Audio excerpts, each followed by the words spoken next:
in the meantime, you play a song or something? Yeah, I play like one song, but it's 4 minutes. All right, we got a couple of minutes to All build right. up.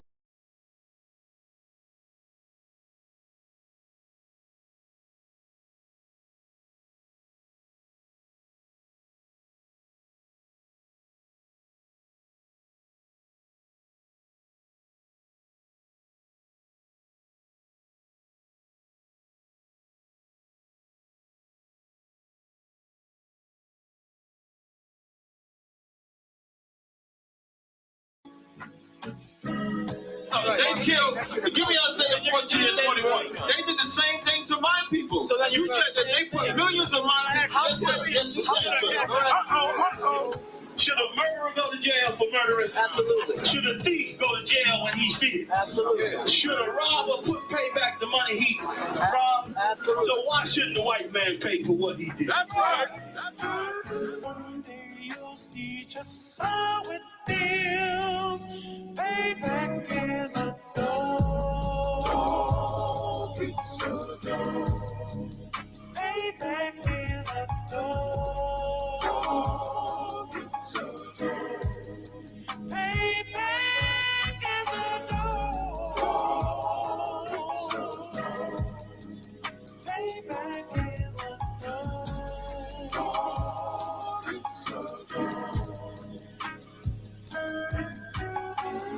I'm in a hell of a hole, was never expected to grow. Just obstacle set in the road, that a result of me selling my soul.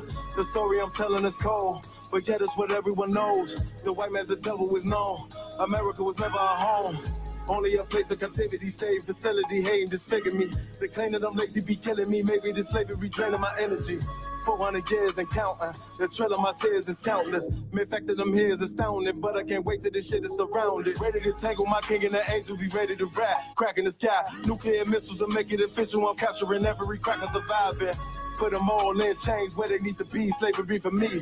And let the whole world see that with them in the cage and safer in the streets. Put the dog on a leash, get resolved for the beast. 144, get the ruler show, we could all be at peace. As soon as the trumpets are sound, your kingdom we busting it down. The only way justice is found, the time for your judgment is now. You'll see just how it feels. Payback is a dog. It's a dog. Payback is a dog. It's a dog. Payback is a dog. It's a dog. Payback is a dog. It's a dog. Look, ain't no remorse in my blood slump. It won't be no compromise. Now it's time to feed the worms. Watch his body turn to flies. I clutch iron while you trust the lies. The next Glock I buy gon' be Gen 5. I get it customized. And sending shots off like farewell. Praying payback come back around like a carousel. Still remember YAHANNA's words ringing in my head like bells. Said you in his body, you fit the Lord, fuck the cocktail. Triangle choke, apply pressure to the game like I did Vondale. Payback's a bitch in a dress, she a bombshell. Revenge is dish served cold, I just hope they making oxtail. Glock fresh out the box, I swear it got that new car smell. Made myself a target in a world of mad shooters. Devils design fire for our babies to pass through in the day of our king's reign. I'll be overzealous. They bought my jealous, I bought brand new parabellums. One day you'll see just how it feels. Payback is a dog. It's a dog. Payback is a dog. It's a dog. Payback is a dog. It's a dog. Payback is a dog. It's a dog.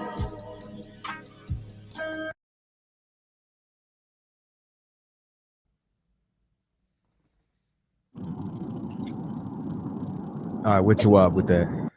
Let me get a one in the chat if y'all can hear me. And then just every once in a while, come on over to the clubhouse just to make sure nobody has any questions or hasn't raised their hand. All right, on club deck. So you'll see it on the bottom. So you could just go back and forth between those tabs there. All right. Come. Click it. All right. Boom. If y'all got any questions, so the chat's gonna be here. All right. So we're clear on Clubhouse. So y'all could type your questions in. We'll take some after class unless y'all have them on topic. All right. So the topic for this evening, you understand, is talking about sellouts inside the community and how they're a detriment. You understand, and this is anti-brotherhood. You know what I'm saying? What I want to do is let's go to First Maccabees chapter 1. Start at First Maccabees chapter 1 and verse 1. Come. All right, so we're good to go on YouTube. We're good to go on Clubhouse. Let me know when y'all got it. All right. Can we get him a microphone, and then y'all two can take turns reading? All right. Come. First Maccabees 1:1, sir. Come. So two things. One, he needs a microphone, and then the microphone that's on the floor is for you. So you could put that up there with you after you give him that one. He could start reading first. They're up here. Come. 4. Yeah, the second. I would have got it for you. Oh. No sweat. Let me just turn this. Perfect. All right. So if you could. First Maccabees 1 and verse 1. And it happened after that Alexander, son of Philip, the Macedonian, who came out of the land of Shittim, had smitten Darius, king of the Persians and Medes, that he reigned in his stead, the first over Greece. So here's something else, right? First thing I want all y'all to know is that the Bible is history. You understand? Like post-Assyrian Empire is really where like the timelines start to get accurate and where we have probably like the vast majority of our archaeology. You know what I'm saying? So you can go all throughout history and you could see more than enough exists. People try to say things all the time like Israel never existed. Well, then why was there interaction between us and other cultures?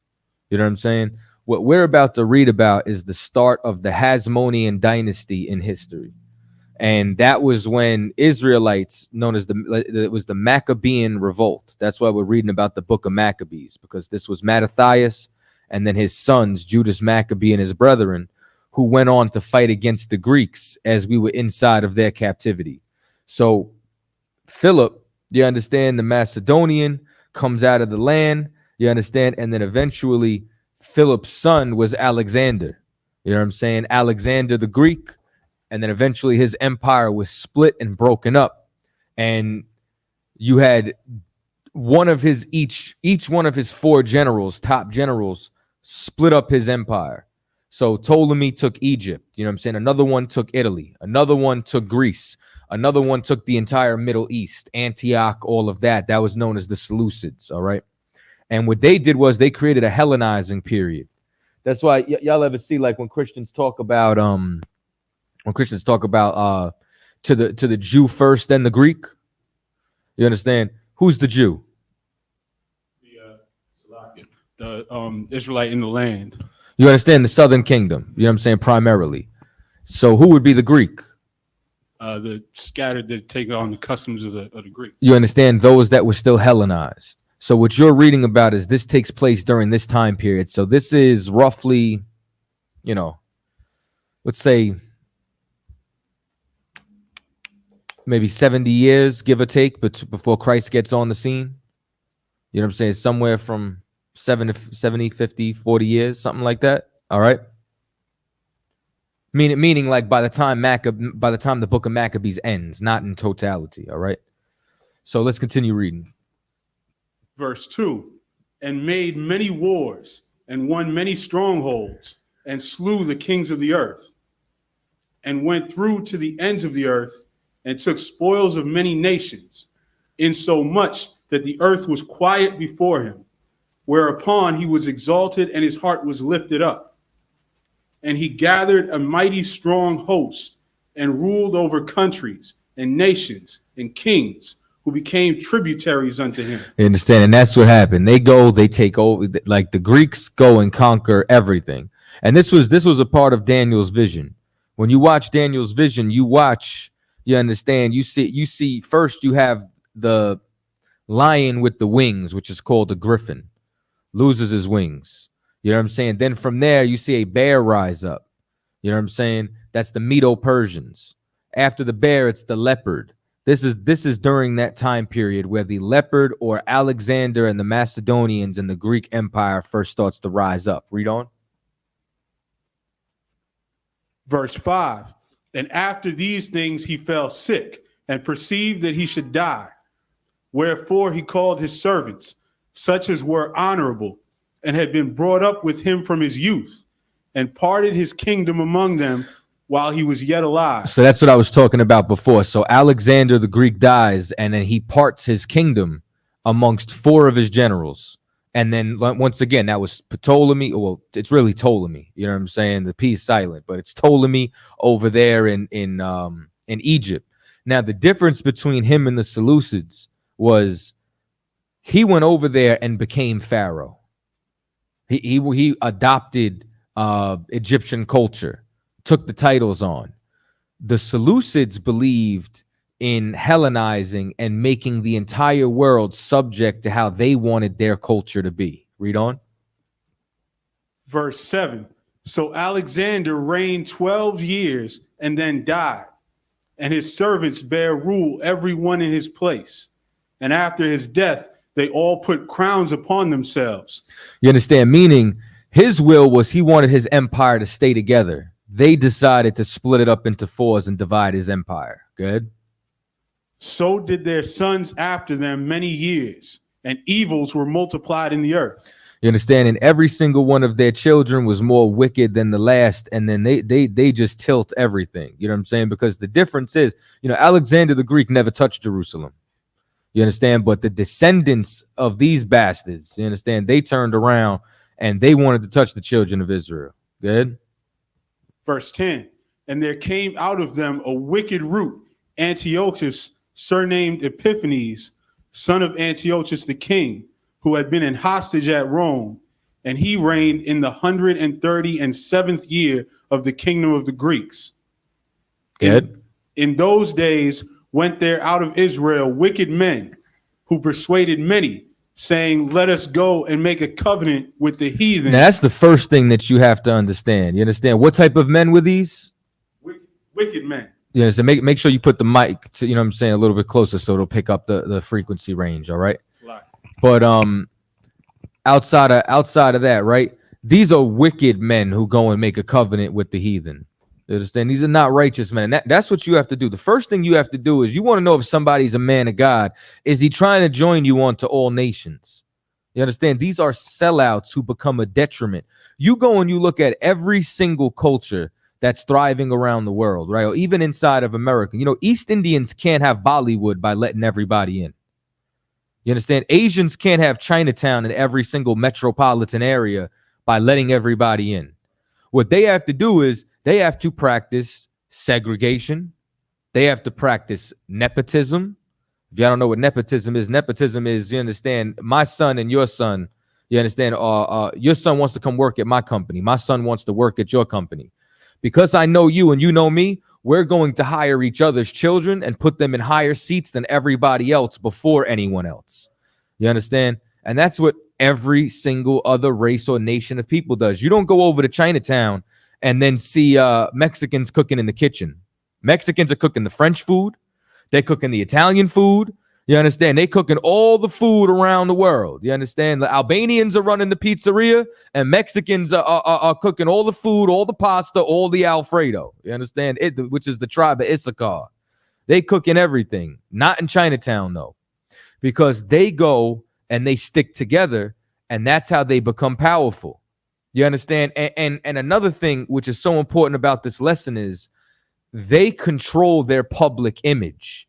And they know better. You know what happens when you go and you try to make a pact with the heathen, or you try to bring them into their culture? Everybody loves Bruce Lee, right? But why in America? America loves Bruce Lee for the same reason they love MLK. Bruce Lee is a traitor. Bruce Lee was a traitor because he went and took, ancient, Shaolin, Wing Chun, passed down from generation to generation secrets of Wing Chun and taught it to the round eye in the West. So as a result, that's why when you watch that movie, Enter the Dragon, that's why they crack his spine. You understand? That's why they try to kill him. Because the problem was, and the beef was, that you are not supposed to be bringing this over to them. And instead, he profited and commercialized this, you understand, by giving away his people's secrets.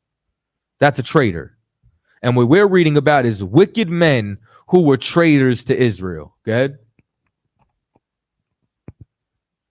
For since we departed from them, we have had much sorrow. And that's what they'll try to do. They'll try to act as if, well, once we come away from them, we got so much sorrow. They did the same thing with the Negro League. You know what I'm saying? Like, oh, you know, look, we're not making as much money here. We got to get in the MLB. We need equality. And all it took was one trader to go and cross that color line. One trader crosses that color line, and then what happens? What happened to the entire Negro League? From America to Cuba to Puerto Rico, because the Negro League was blacks and Latinos. You understand?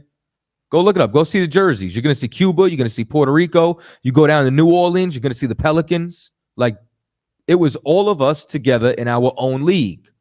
One man came through and destroyed all that because he wanted to go and make a deal with the heathens. Read on. Verse 12. So this device pleased them well. Then certain of the people were so forward herein that they went to the king, who gave them license to do after the ordinances of the heathen. You understand? So now they turning around, they making deals. These folks are going to get rich. We're going to remain poor, and they're going to sell us out to the heathens and make us more like them. Read on. Verse 14. Whereupon they built a place of exercise at Jerusalem. They built a place of what? Exercise. You understand? Now, when they build a place of exercise, not only is this physical exercise, you understand? But this is also, you understand, universities. This is also them conditioning us to become like them. And they do it all throughout history. How many of y'all ever heard of kill the Indian, save the man? You understand? They created boarding schools in which they took the children of Gad, the North American Indians, sent them over to boarding schools, cut their hair. That's killing the Indian. You kill the Indian, you civilize him, and now you save the man. Remove their ancestral tongue, which was Hebrew. You understand? Taught them English.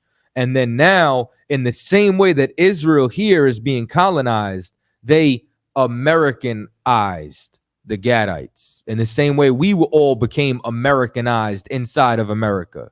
And now it's the same thing when it comes down to sports. They want us entertained.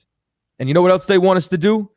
They want us, instead of, okay, y'all remember the protest with George Floyd? Why did that last so long? Anybody want to give me a guess? Chaataza? Because Talking to the mic. that's lucky, sir, if I may, because it was on tape and it was so graphic. Well, I mean, Mike Brown, when he died, no, he wasn't on tape, but Eric Garner was on tape. There wasn't a 2-month long riot. I'm gone. That was on tape, right? I'm gone. Trayvon Martin was on tape. Sandra Bland was on tape. Corinne Gaines went live. You know what I'm saying? And then they still went in the crib and murdered her. So it wasn't because it was on tape. Like, why did George Floyd make such an impact? You want to give it a guess? Not sure. No sweat. It's an honest answer. The reason as to why is because America was shut down. Sports was shut down. Basketball was shut down. All the places of exercise were shut down. The YMCA, the parks. Nobody wanted to be around each other. Really couldn't go outside. You know what I'm saying? Happened what? In the middle of March? That's the winter. It's already cold. You know what I'm saying? I think everything shut down in New York. By March 26th, everything was shut down. So now you go and you take a look at George Floyd. The weather's a little bit warmer. People have been cooped up in the house a couple of months. Everybody, was making more money on unemployment than they were, you understand, actually going to the job, was cooped up in the crib. They had no distractions. There was no other way to work out our frustration. So now we were not distracted. We were all paid. We all had free time on our hands so we could go revolt. So when these bastards go and make a deal with the heathens, they do it to distract us. They do it to keep us busy. You know why they push basketball on you? Because they don't want you to look at your condition and then take the frustration out. They want you to just be distracted and be so worn out from doing suicides and every one of these other drills that you don't even have time to worry about anybody else. You're trying to make it to the NBA. Only 1% makes it in. You understand? I don't got time to worry about you or what the next man's going on. I need an NBA contract. You understand? That's the key to selling us out. And guess who else made a deal with the heathen and sold us out? Jay-Z. Colin Kaepernick doesn't have a job. Guess who has a job, though? Jay-Z has a job. And Jay-Z is able to get his people jobs. Guess who he got a job? He got Rihanna a job. Y'all remember a couple of years back, Rihanna wouldn't perform for the Super Bowl for Kaepernick. Why? What made Rihanna perform at the Super Bowl? Jay-Z. The man who made a deal with the heathen at the place of exercise. You understand? The year before that, guess who else made a deal with the heathen? Snoop Dogg, 50 Cent, Mary J. Blige, Dr. Dre, all these cats. Why? Yeah, Eminem. Eminem took a knee. Did he get fired? He get canceled? No. Eminem taking a knee was disgraceful. Our people take it as a token. You understand? Because Kaepernick did the same thing and everybody hates him for it. Eminem gets saluted and cheered on.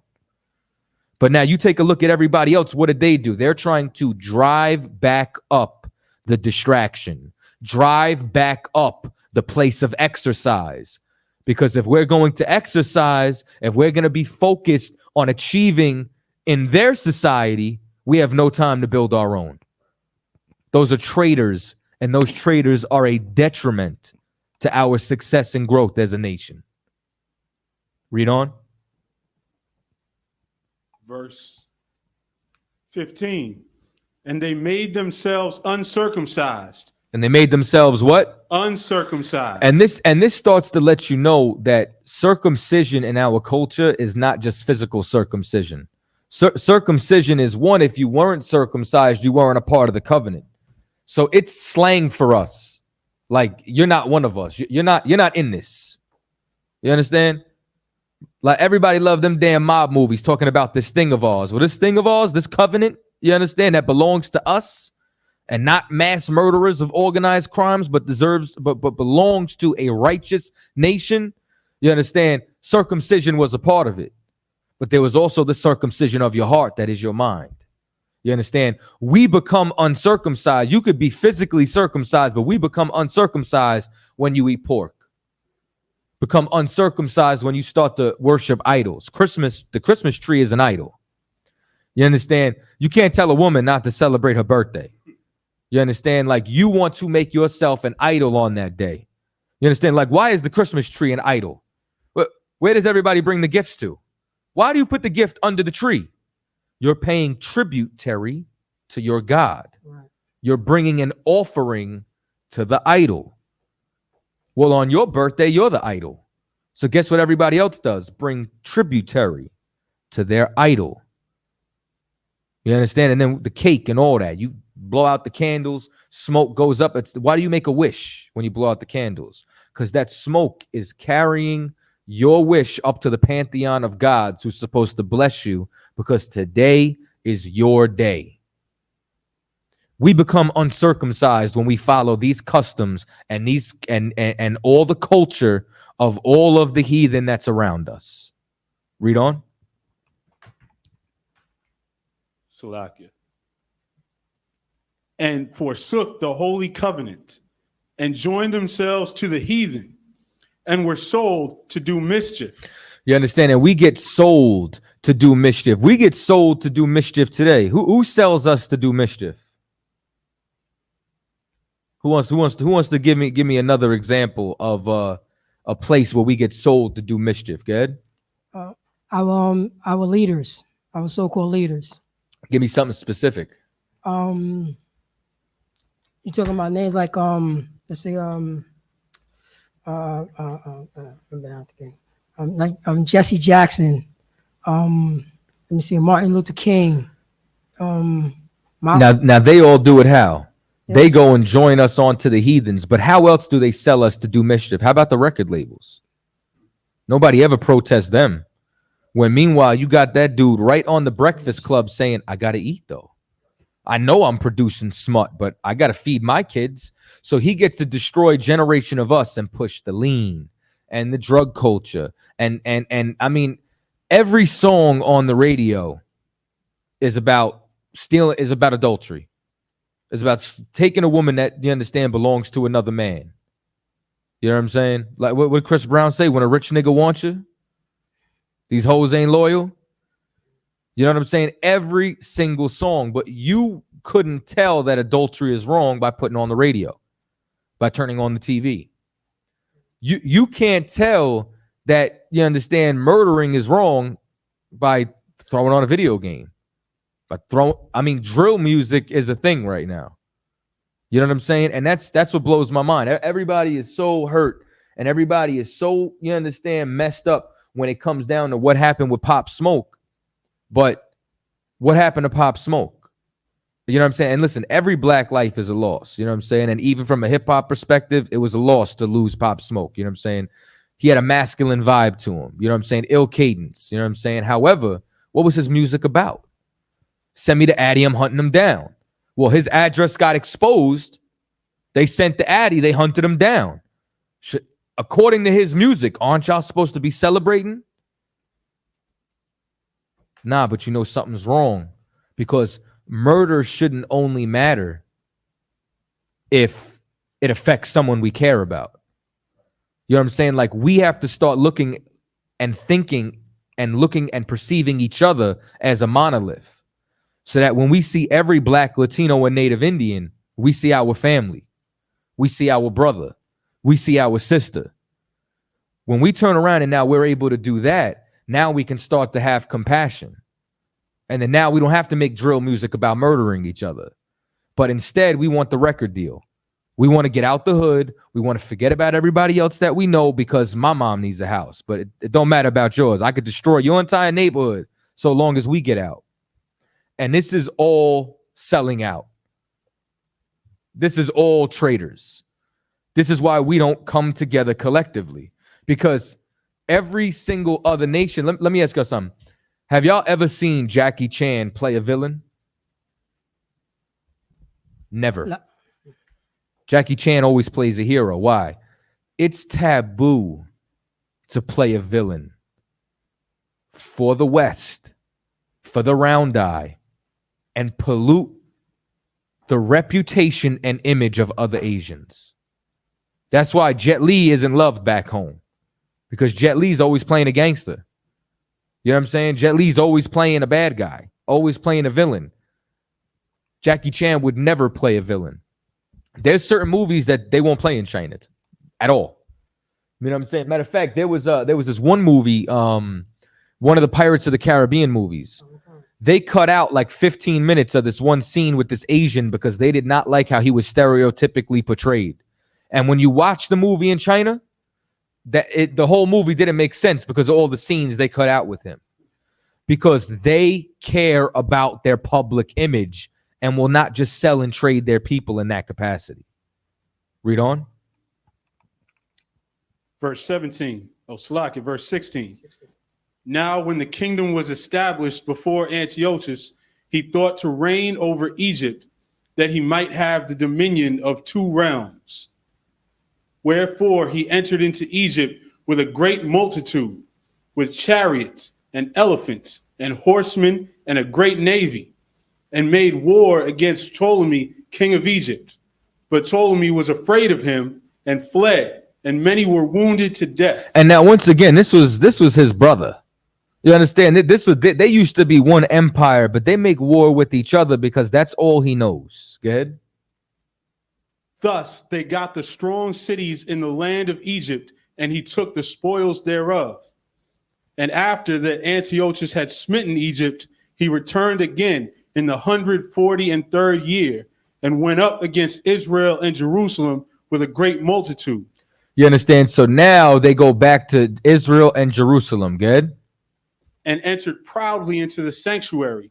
And They what? entered proudly into the sanctuary. Now they come into our sanctuaries. Now they come into our temple. Now they come into, you understand, Jerusalem. And now they start robbing, raiding, pillaging, and plundering our, you understand, homeland, our capital. Go ahead. And took away the golden altar and the candlestick of light and all the vessels thereof, and the table of the showbread and the pouring vessels and the vials and the censers of gold, and the veil, and the crown, and the golden ornaments that were before the temple. And this is not the first time that this happened. You can actually go to Rome and see the carvings of when Titus did this as well, and the Romans leaving with the menorah from the temple. Read on. All which he pulled off. He took also the silver and the gold, and the precious vessels. Also he took the hidden treasures which he found.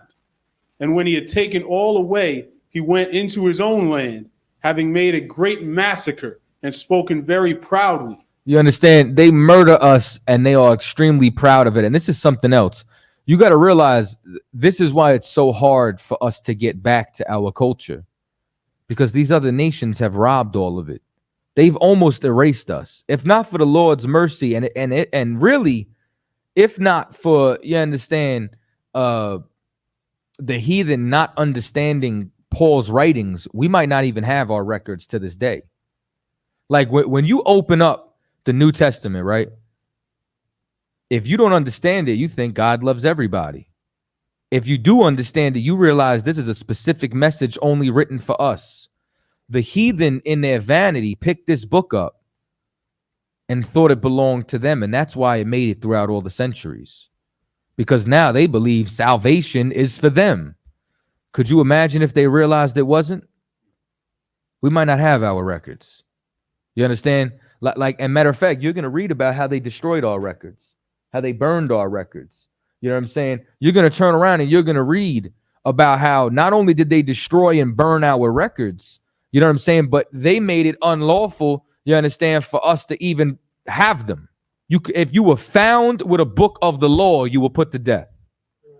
You understand? That's like during slavery when they would burn your eyes out if you were reading the Bible. You were only allowed to read the slave Bible. Why?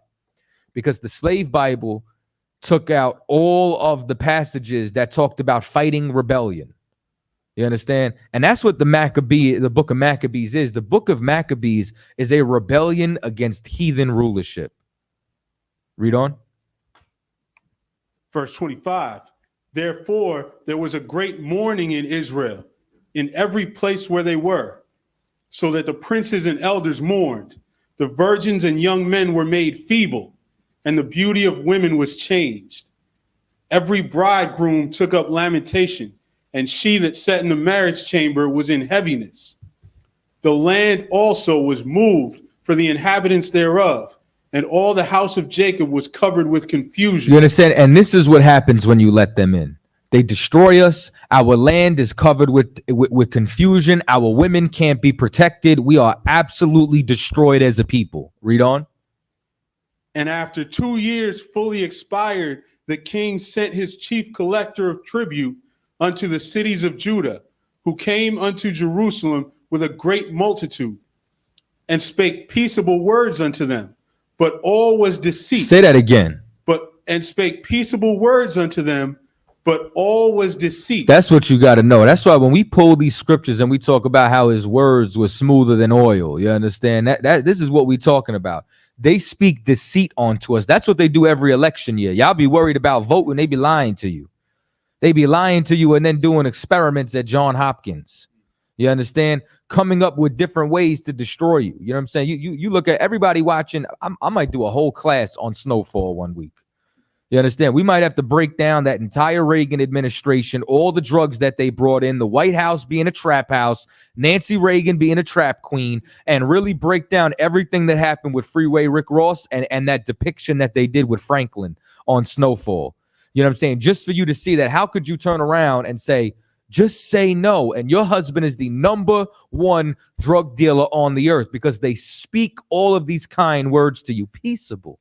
We're here to help, but it's all deceit. Read on. For when they had given him credence, he fell suddenly upon the city and smote it very sore and destroyed much people of Israel. Is this not what Christopher Columbus did with the natives? Said they were the most peaceable people ever and then murders them, enslaves them, so on and so forth. You start to see this repeated all throughout history. Good. Verse 31, and when he had taken the spoils of the city, he set it on fire and pulled down the houses and walls thereof on every side. Good. But the women and children took they captive and possessed the cattle. You understand? They take everything that's important to us, our women, our children, our assets. Go ahead. Then builded they the city of David with a great and strong wall and with mighty towers, and made it a stronghold for them.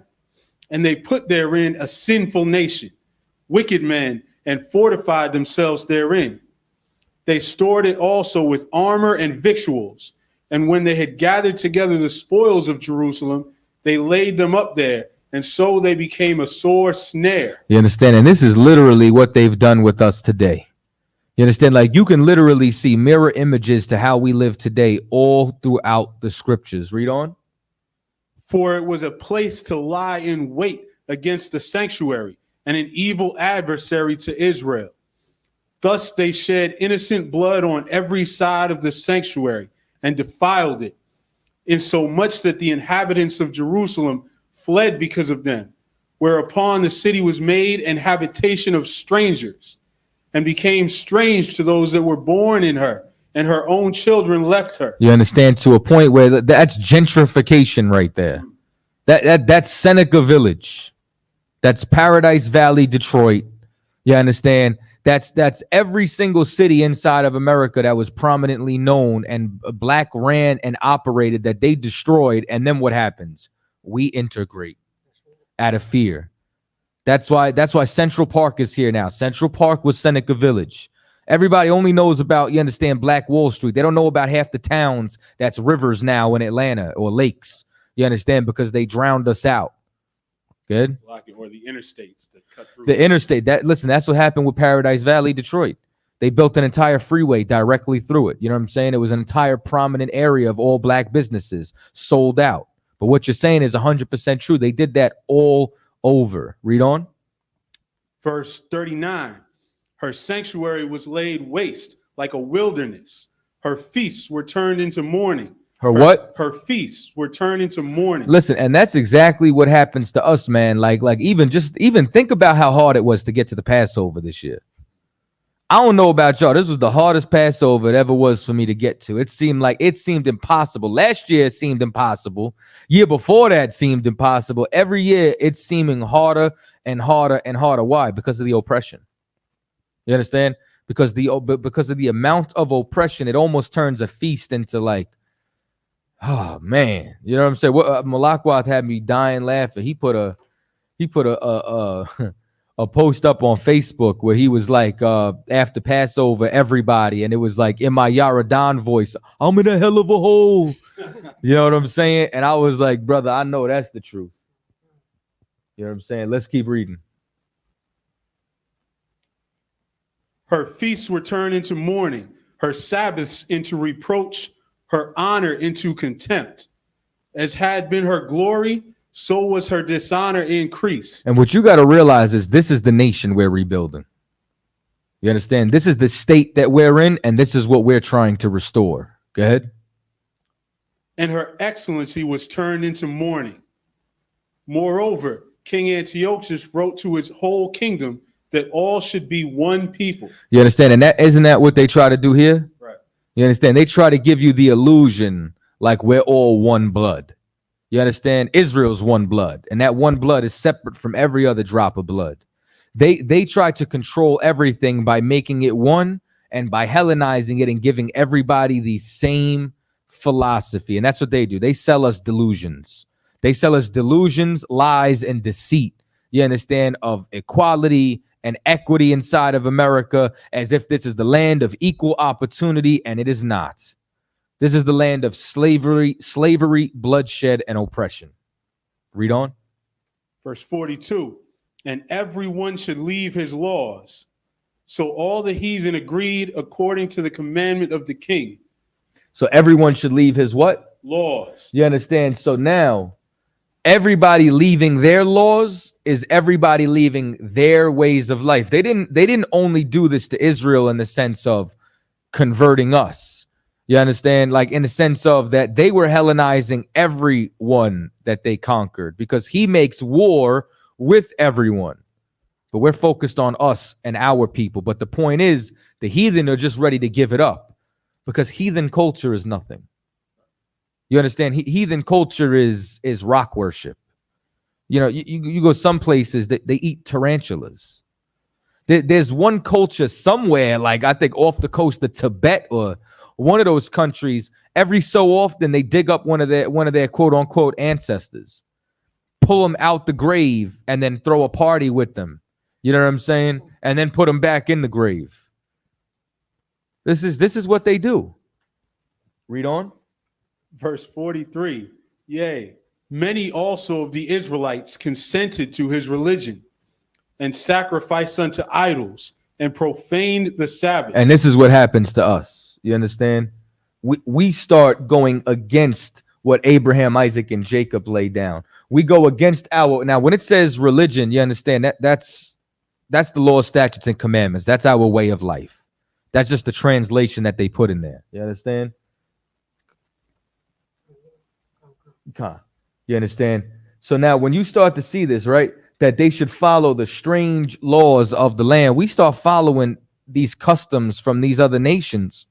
And before you know it, we become filthy and unrecognizable. Read on. Verse 44. For the king had sent letters by messengers unto Jerusalem and the cities of Judah, that they should follow the strange laws of the land. Good. And forbid burnt offerings. They what? And forbid burnt offerings. They forbid us to know who we are. Guess, no, you know what? Finish that verse and then I'll go there. And sacrifice and drink offerings in the temple, and that they should profane the Sabbaths and festival days. You understand? And this is why there's so much controversy over Ye and over what's my other man's name? Kyrie Irving. You understand? It's never a problem for you to profane the Lord, for you to be an idol worshiper. You understand? So on and so forth. The problem comes in when you profess yourself to be a Jew, when you want to give the Lord his sacrifices. You understand? This is when they want to go make a public example out of you. You want to see a spiritual version of this? Go look at what they tried doing to Ye. Go look at how, you understand, they kicked him out of commerce with JP Morgan. You understand? Go look at how Adidas tried to shut him down. Go look at how they tried to cancel him. Go look at what they did with Kyrie, that Kyrie ain't with Brooklyn no more. You understand? Go look at how they suspended him. Go look at how they try to drag him in the media, lie on him. Why? He wanted his Sabbaths back. You understand?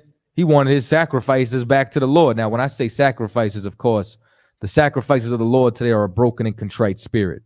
Yahweh Shah is the sacrifice. So I'm speaking of it metaphorically, and we have to give the Lord the sacrifices or the dues, you understand, that he requires of us.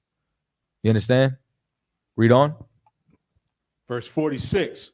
And pollute the sanctuary and holy people, set up altars and groves and chapels of idols, and sacrifice swine's flesh and unclean beasts. You understand? Every you understand, just all around blasphemy. You understand? That's what they do. They promote lust. They promote filth. You understand? And they teach us to just live and be just like the other heathens. Read on. That they should also leave their children uncircumcised, and make their souls abominable with all manner of uncleanness and profanation. Now, this is physical circumcision we're talking about here, that the children, you understand, won't be circumcised and be a part of the covenant. Read on. To the end they might forget the law and change all the ordinances. And whosoever would not do according to the commandment of the king, he said he should die. You understand? Meaning you cannot keep the law, you will be put to death. This is what they did. You understand? Read on. In the self same manner wrote he to his whole kingdom, and appointed overseers over all the people, commanding the cities of Judah to sacrifice city by city. Good. Then many of the people were gathered unto them, to wit, everyone that forsook the law, and so they committed evils in the land. And that's what happens, man. Like when you take a look at how we live inside of America, America is lawless. When I mean lawless, I mean it's void of the laws of God. And this is why there's so much pain and suffering. You understand? This is why the ghetto is in the condition that it's in. This is why all of us have buried friends, got you understand, brothers and sisters doing football numbers, you understand, so on and so forth. Why? Because this land is a wilderness. It is without law. It is without order. Read on. Verse 53, and drove the Israelites into secret places, even wheresoever they could flee for succor. Now the 15th day of the month Caslu, in the 145th year, they set up the abomination of desolation upon the altar, and builded idol altars throughout the cities of Judah on every side. And this is why, you understand, Hanukkah is the feast of dedication, because this is what they did inside the Lord's house. So as a result, when the Maccabean revolt started, they came in and had to rededicate the temple back onto the Most High. Now today, you understand, like your body is the vessel that houses the spirit of the living God. We have to rededicate ourselves. You understand? We have to make sure that we turn around and dedicate our lives back to the Lord, because that's the only way that this pain, this suffering, that it starts to end. Scripture says the truth shall set you free. Read on. Verse 55, and burnt incense at the doors of their houses and in the streets. And when they had rent in pieces the books of the law which they found, they burnt them with fire. You understand? This is what they do. They destroy our records. Like everybody always talks about the Dead Sea Scrolls. Where was the Dead Sea Scrolls found? It's like in caves. In caves. Why were they in caves? Because they had to be hidden. Why they have to be hidden? Because they'll burn them. They'll destroy them. You understand? Like what we have is we're just piecing back together our nation. You understand? That was utterly destroyed, which is remnant. Like, and here's what's crazy. Commander General YAHANNA don't have the scrolls. Some devil has them. You understand? Think about how much stuff is actually in the vaults of the Vatican right now. You know what I'm saying? Think about where that menorah really is. How they're still sitting on the treasures from the temple. Good? Oh, Salakia, sir, if I may, actually the United States have a protocol in case something happened here. The first thing that they grab is the, you know what I'm saying, the United States Constitution, so they could bring it someplace so it don't get burned. You understand? To protect what their Constitution is. They came in and stole our Constitution. They burned it. You understand? And the remnant of it that we had, we stashed in caves. Read on. Verse 57, and whosoever was found with any the book of the testament, or if any committed to the law, the king's commandment was that they should put him to death. You understand? And that's exactly what they would do. They would put us to death if we were found with our laws. They would put us to death if we were found with any record of our culture or keeping it. All right. Let's drop that. So now we've set the scene. And how did all this start? With us selling ourselves. With sellouts. Mm-hmm. You understand? This started with sellouts who made compact deals and covenants with the heathen. Let's go to chapter 2, and let's start at verse 1. First Maccabees chapter 2 and verse 1. In those days arose Mattathias, the son of John, the son of Simeon, a priest of the sons of Joarib, from Jerusalem, and dwelt in Modin. And he had 5 sons, Johanan called Caddis, Simon called Thasi, Judas, who was called Maccabeus, Eleazar called Avaran, and Jonathan, whose surname was Aphis. And when he saw the blasphemies that were committed in Judah and Jerusalem, he said, Woe is me!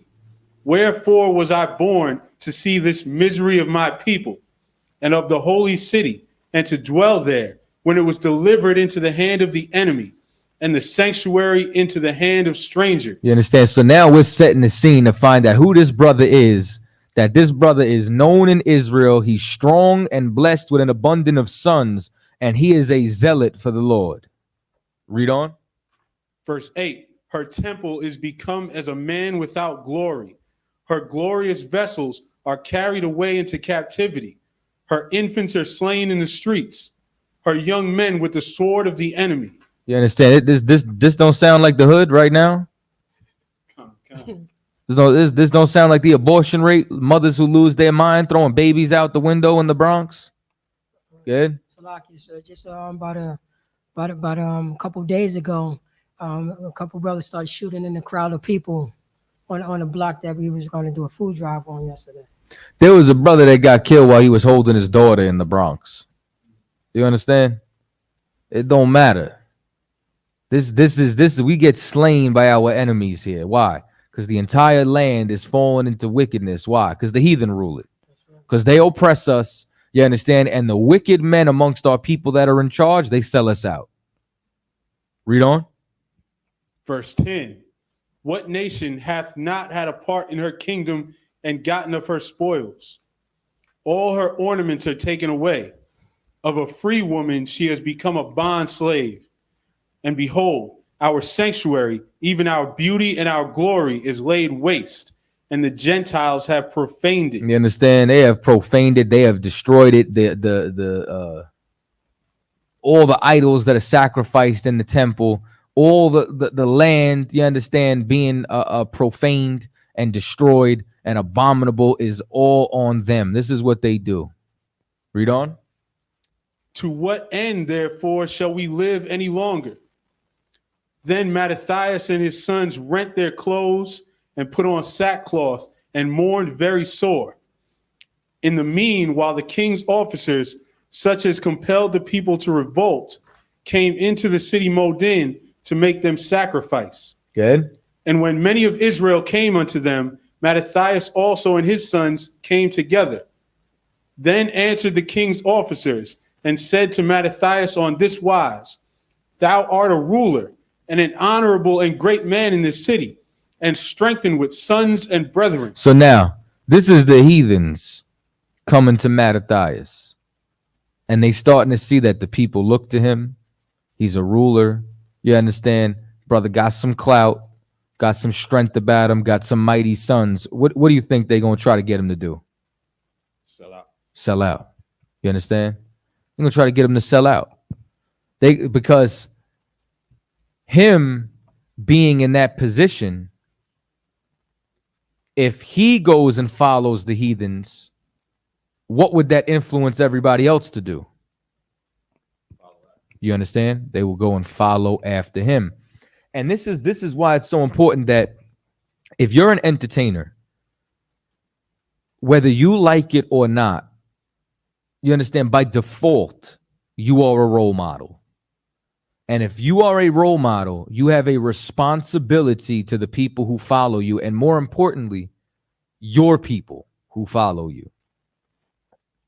Read on. Verse 18. Now therefore come thou first and fulfill the king's commandment, like as all the heathen have done, yea, and the men of Judah also, and such as remain at Jerusalem. So shalt thou and thy house be in the number of the king's friends, and thou and thy children shall be honored with silver and gold and many rewards. Yeah, many rewards. You understand? Like brothers and sisters will sell their ass for a Grammy. You understand? Whatever it takes. You take a look at that little Nas X. I don't think he's a part of the Rainbow Coalition. You know what I'm saying? Like his behavior is horrendous, but I don't think he's really, you understand, a sodomite. You know what I'm saying? I think that he's just doing that for a bag. Salaki, sir. Everyone did it in the past when they had when he was known as studio gangsters and stuff like that. So when the gangsters thing was really big, there's a lot of people acting like that they was gangsters. You understand? For riches and for rewards. Okay. And that's what they came and tried to tempt Mattathias with. Tried to get him to sell out. Good? Verse 19. Now does Mattathias turn around and say, I got to feed my kids. My family got to eat, so all y'all kids got to die. Read on. Then Mattathias answered and spake with a loud voice, though all the nations that are under the king's dominion obey him and fall away every one from the religion of their fathers and give consent to his commandments. You understand? They all forgot about their fathers. They all forgot, you understand, about their heritage, about their culture, about where they come from, their morals, their principles, their constitution. Read on. Yet will I and my sons and my brethren walk in the covenant of our fathers. The what?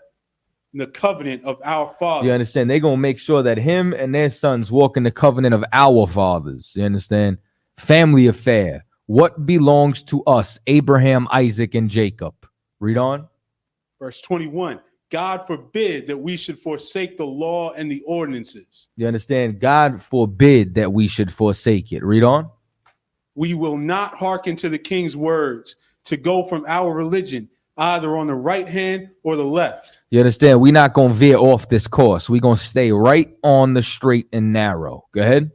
Now, when he had left speaking these words, there came one of the Jews in the sight of all to sacrifice on the altar which was at Modin, according to the king's commandment. You understand? According to the king's commandment is they sacrifice abominations on the altar. Go ahead. Which thing when Mattathias saw, he was inflamed with zeal, and his reins trembled. Neither could he forbear to show his anger according to judgment. Wherefore he ran and slew him upon the altar. You understand? He deaded him before he could even do it. Excuse me, Slakia. He unalived him. Go ahead. Also, the king's commissioner, who compelled men to sacrifice, he killed at that time.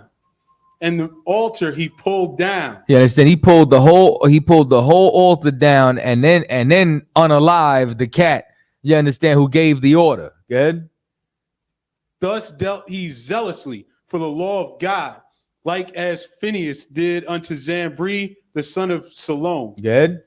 And Mattathias cried throughout the city with a loud voice, saying, whosoever is zealous of the law and maintaineth the covenant, let him follow me. Let him what? Follow me. Let him what? Follow me. A man? You mean to tell me that this book is about following a man? That's what we're reading? I can't stand when I hear some fake Israelites say, you follow men. That's like anti-brotherhood. If there was an Israelite zealous of following this man who was a leader in Israel, you wouldn't read about the Maccabees. You wouldn't have any of this going on. And they would not have come together to fight. You understand? But the Lord appointed this man. He turned around. He said, follow the Lord. Follow me. Why are we following him? Because he's following the Lord. Because he's following the Lord. That's how this thing works. This thing works is that there is a man who cries out in the street. You understand? Anybody who wants to serve the Lord, you follow me. That's what Commander YAHANNA did. Understand? Commander YAHANNA said, anybody who is zealous of the law and wants to serve the Lord, follow me. Read on. Verse 28. So he and his sons fled into the mountains and left all that ever they had in the city. Then many that sought after justice and judgment went down into the wilderness to dwell there. Good. Both they and their children and their wives and their cattle, because afflictions increased sore upon them. You understand? They just turn up the oppression. Good. Now, when it was told the king's servants and the host that was at Jerusalem in the city of David that certain men who had broken the king's commandment were gone down into the secret places in the wilderness, they pursued after them a great number, and having overtaken them, they camped against them and made war against them on the Sabbath day. You understand? They made war against them on the Sabbath. And now this is something else that y'all got to know too, right? You understand? Y'all are about to see the difference between men of God and then people who just are over righteous. Read on. And they said unto them, let that which ye have done hitherto suffice. Come forth and do according to the commandment of the king, and ye shall live. Good. But they said, we will not come forth. Neither will we do the king's commandment to profane the Sabbath day. Good. So then they gave them the battle with all speed. Howbeit they answered them not, neither cast they a stone at them, nor stopped the places where they lay hid, but said, let us die all in our innocency. Heaven and earth will testify for us that ye put us to death wrongfully. Good. So they rose up against them in battle on the Sabbath, and they slew them with their wives and children and their cattle, to the number of 1,000 people. You understand? They went and slaughtered 1,000 Israelites, and they thought they were doing something righteous by not fighting on the Sabbath. Let me ask you something. Anybody know their names? Oh, no? Read on. Now, when Mattathias and his friends understood hereof, they mourned for them right sore. Now, when who? Mattathias and his friends. Now, let me tell you something. We're supposed to mourn for our brothers and sisters. You understand? And I mourn for every single one of my brothers and sisters that are not out here fighting with us on the Sabbath day. You understand? I mourn for every single one of my brothers and sisters that are not wise enough to follow a true man of the Lord, but instead are caught up in their pride, their vain deceits, or some kind of stumbling block and barrier that they just can't fight through to make it home. Read on. And one of them said to another, if we all do as our brethren have done, and fight not for our lives and laws against the heathen, they will now quickly root us out of the earth. At that time, therefore, they decreed, saying, whosoever shall come to make battle with us on the Sabbath day, we will fight against him. You understand? And that just goes to show you, man, like there's just certain Israelites, they do not understand the Sabbath. You understand? Mattathias understood on the Sabbath he was Lord. You understand that the Sabbath was made for man and not man for the Sabbath. You can't serve rest. And as a result, we're reading about them and we know their names today. They were not trying to be over righteous, overzealous. You understand? What they were trying to do is they knew we had to fight. We have to live. We have to be a vessel so this way we can serve our power. Because if they kill us, what are we serving? Nothing. We're dead. You understand? Read on. At that time, therefore they decreed, saying, whosoever shall come to make battle with us on the Sabbath day, we will fight against him. Neither will we die all as our brethren that were murdered in the secret places. Then came there unto him a company of Assyrians who were mighty men of Israel, even all such as were voluntarily devoted unto the law. You understand? And this is what they realized. They realized they need to join forces so that this way they can survive and that this way they can fight against the heathen. Read on. Also, all they that fled for persecution joined themselves unto them and were a stay unto them. So they joined their forces and smote sinful men in their anger and wicked men in their wrath. But the rest fled to the heathen for succor. Good. Then Mattathias and his friends went round about and pulled down the altars. You understand? They destroyed every altar that they would turn around and sacrificing onto other gods. They turned around and said, we're going to actually serve the Lord, man. Read on. And what children soever they found within the coast of Israel uncircumcised, those they circumcised valiantly. They pursued also after the proud men, and the work prospered in their hand. So they recovered the law out of the hand of the Gentiles. What they do? They recovered the law out of the hand of the Gentiles. And that's what we got to do, man. We got to take our culture back. Right. I don't care how much they want to turn around and protest when we have the Passover. We went down to the Passover in Raleigh. We took our law out the hands of the Gentiles. You understand? Read on. And out of the hand of kings, neither suffered they the sinner to triumph. Now, when the time drew near that Mattathias should die, he said unto his sons, now hath pride and rebuke gotten strength in the time of destruction and the wrath of indignation. You understand? So this brother knows that he's about to pass. And now what he's about to do is he's about to assess his sons. And he's about to let them know what their strengths are and how they should move, you understand, going forward. You understand? And that's what a father does. You understand? And that's what we have in here. The Isupk raises men. The Isupk has fathers. You understand? And these brothers are going to turn around and they're going to let you know what your strength is. And like that, we're going to move as a body. Every brother got a part to play. You understand? Every sister has a part to play. You understand? And the person who's in charge of your soul, the person who has been guiding you this time, he's going to guide you to let you know what it is that you can be beneficial to yourself and this nation. Read on. Now, therefore, my sons, be ye zealous for the law, and give your lives for the covenant of your fathers. Call to remembrance what acts our fathers did in their time. So shall ye receive great honor and an everlasting name. Was not Abraham found faithful in temptation, and it was imputed unto him for righteousness? So that what you're going to do is he's going to run down, you understand, a list of all these patriarchs, and you ain't never see Abraham join the heathen. You understand? You ain't never see him compromise, you understand, for another nation in order to serve them. You understand? Instead, you're going to see, you understand, the strengths that they did. And what he's doing is he's letting them know, you understand, I'm leaving you for now. You understand? But you have to find solace in this. That's what we do. We read these records and we see what was written aforetime was written for our learning. You understand? And we apply these things practically to our lives and how we live. That's why this is a school of universal and practical knowledge. The things that you learn inside of here, you'll be able to take and apply anywhere in your life, and you'll be able to succeed. Read on. Verse 53. Joseph, in the time of his distress, kept the commandment and was made Lord of Egypt.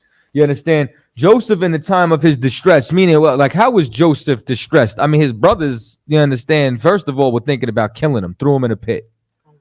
Then they sold him into servitude. While he was in captivity, now the Egyptian overlord that he had, you understand, his wife wanted to sleep with him. Joseph said, no, I'm not going to commit adultery. The woman lies on him and he gets imprisoned. You understand? But he kept his faith. You understand? And the reason being as to why he's bringing this up is because these are tumultuous times. You understand? Times of distress. And he needs to encourage his sons. You understand? Needs to encourage all of their brothers. You know what I'm saying? To make sure that this fight continues on. Read on.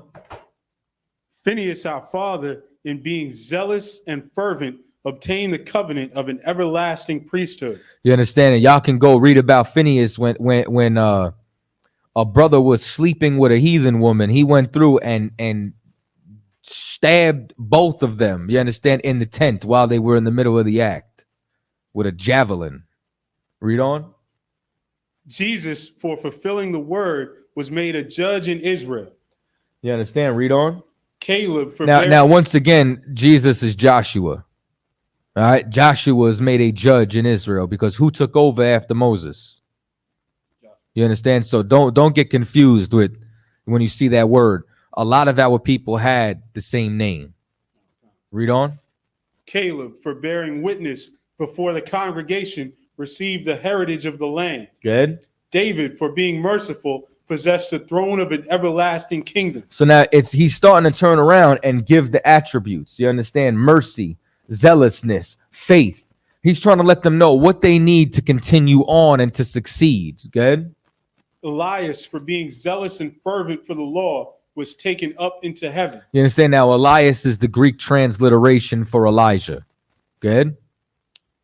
Ananias, Azarias, and Misael, by believing, were saved out of the flame. You understand that? Those are the Greek transliteration of them brothers' Hebrew names. That's Meshach, you understand, Shadrach, and Abednego. Read on. Daniel, for his innocency, was delivered from the mouth of lions. You understand? Good. And thus consider ye throughout all ages that none that put their trust in him shall be overcome. And now you gotta remember, like, a lot of these were detriments. You know what I'm saying? Abraham's faith, he was about to kill his son. You know what I'm saying? Like Daniel was about to get fed to lions. The mother brothers was getting ready to be thrown in an oven. I'm gonna use that. Like, why was there no Shadrach? You understand? Hold on 1 second. Hey, I'm in the middle of teaching class. I could be pulling a few. It's a crazy day. All right. I'm gonna use that when I talk about that Holocaust. You understand? There wasn't no Shadrach, Abednego, and Meshach. You understand? During Poland, 1942. Read on. Fear not then the words of a sinful man. Make sure you take this down or cross the line. You understand? I ain't getting no strike. I know. I know. I'm wilding right now. Salakia. I'm acting like we on the Cross the Line website right now. Like we got freedom of speech here. They gonna be mad.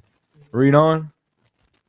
For his glory shall be dung and worms. His glory shall be what? Dung and worms. Good. Meaning, you understand, you're going to be there. You're going to be fertilizer.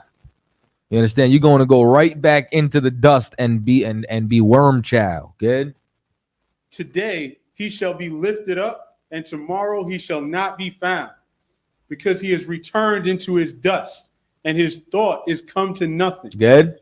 Wherefore, ye my sons, be valiant and show yourselves men in the behalf of Show the yourselves Lord. what? Men. Show yourselves what? Men. That's why we say we raise men. Right.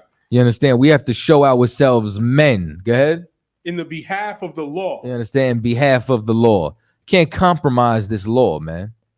You can't compromise what was given to us. Read on. For by it shall ye obtain glory. Shall we obtain what? Glory. Let me tell you something, man. I ain't really have no glory till I came into UPK. Like when I really sit down and think about it, was no real glory. Like everything, you only get honor and glory when you serve another nation. Like when I went and played basketball and got trophies, you understand? It was for some coach that was a devil. You know what I'm saying? Like he got the glory. You know what I'm saying? Like you go see brothers, they go and join the military. You know what I'm saying? They get honor and glory in that moment. But for what? To keep building this empire? Like that's not real glory. That's not real honor when it's not for us. You know what I'm saying? Like if it's not a win for our real team. You know what I'm saying? But you serve the Lord, you're bringing everything back home. And everything that's back home is under the Most High. Read on. And behold, I know that your brother Simon is a man of counsel. Give ear unto him always. He shall be a father unto you. And as for Judas Maccabeus, he hath been mighty and strong, even from his youth up. Let him be your captain and fight the battle of the people. You understand? So this is their camp leader now. This is their captain. You understand? This is who's going to be in charge of war. You understand? In charge of strategy. Good. Take also unto you all those that observe the law, and avenge ye the wrong of your people. Go ahead. Recompense fully the heathen, and take heed to the commandments of the law. Because you ever noticed that from the very beginning of this, all this was about the law. And if we kept our law, we would never compromise to the heathen. We would never give our strength and our power over to them. Read on. So he blessed them and was gathered to his fathers. And he died in the 146th year, and his sons buried him in the sepulchres of his fathers at Modan, and all Israel made great lamentation for him. Now you see how all Israel made great lamentation for them, and that we're still reading about them all these years later. You see the wicked men's names mentioned. Do we know their name? The men that wouldn't fight on the Sabbath. We know their name? Absolutely not. These brothers kept the law and got glory. You know what I'm saying? Like you gotta remember, like the names of the men that was on post with Ezra were written down in the book of Ezra, and their names are going to echo in eternity. You know what I'm saying? Like I'm gonna tell you something, right? Outside of like being on a chariot, I have like one vain goal. When the new record is written, like when the prophets and the scribes sit down with Yahushua and they orate what they gonna teach from this captivity, I just want my name mentioned. Like they just got to say, and Chaataza was there. That's it. That's all you need. And for the rest of eternity, they gonna know Chaataza was there.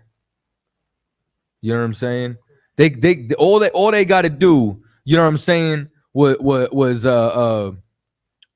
and Chaataza, you know, you know what I'm saying? Chaataza stood post. And now anytime somebody slouch, they're gonna be like, hey man, stand like Chaataza, man. Or it's all they gotta say. You understand? I was about to say Ayash. I was about one more time. Aishaya Allah. You understand? All they gotta do is just say, you understand? And Aishaya Allah watched. You know what I'm saying? And everybody in the world gonna want to hold Shamal like you. You know what I'm saying? Like that's how powerful these records are. Listen, the scriptures ain't even say, you know what I'm saying, nothing about Enoch writing the book, and they trying to make religions around him. All it said was, and Enoch was, and he was translated. Now he got fiction literature and a whole bunch of crazy things, movies, books, The Watchers, ancient legends, just because his name was mentioned in one or two verses. That's how powerful this record is. And now these brothers, because they were not sellouts, because they did not compromise, because they did not go into the way of the heathen, now their name gets to echo into eternity. That gives me chills, yo. You know what I'm saying? Like that's how powerful the scriptures are. That's the type of stuff that I talk to Captain Zakar about. I don't know what y'all talk about. You know what I'm saying? But when me and Captain Zakar, we used to link up, and me and him used to be in his kitchen, and it's like a vortex would open up, and we would be having the craziest discussions ever about these records. And this is some of the stuff we would be talking about. We'd be talking about like just what do you think is gonna say? You know what I'm saying? And like, we'd be a little vain, especially when we were younger. Like, you know what I'm saying? I'd be like, I don't even want a book, man. I just want a verse. You know what I'm saying? Like, just drop my name in there one time for the one time. You know what I'm saying? And like, we like, those are the type of talks that we would have all the time. Or we question about the scriptures. Like, what do you think about this? I don't know. What do you think about this? Let's ask the general. And then we come to class, you know what I'm saying? Depending on whose question it was, we'd be the one to ask. And then we would wait for the general, and the general would drop something that would blow our minds. And then right after that, me and him would just stop and just look at each other, have an unspoken conversation. You know what I'm saying? In that one moment, that one little glance of us making eye contact, and then turn right back into class. Okay. So I just have a question on Clubhouse. Are you try to type in questions in the chat? So you type it in right there. Right here. And click where it says type your questions. Click it. Now hit enter. Boom. If y'all got any questions on the topic, you could go ahead and type them in. Let's go to Ezra, the 4th chapter. I think that's pretty self-explanatory where we're at. I'll start at verse 1. Listen, we're going to do some reading.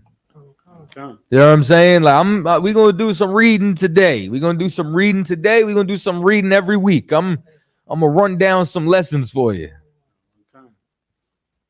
Ezra chapter 4 and verse 1. Now, when the adversaries of Judah and Benjamin. Now the what? The adversaries. You understand? We have adversaries. We have enemies. And you know what them enemies are? The other nations. That's who it's talking about right here. It's talking about our adversaries of another race. Good. Heard that the children of the captivity builded the temple unto the Lord God of Israel. Then they came to Zerubbabel and to the chief of the fathers. And so now, hold on, slow down.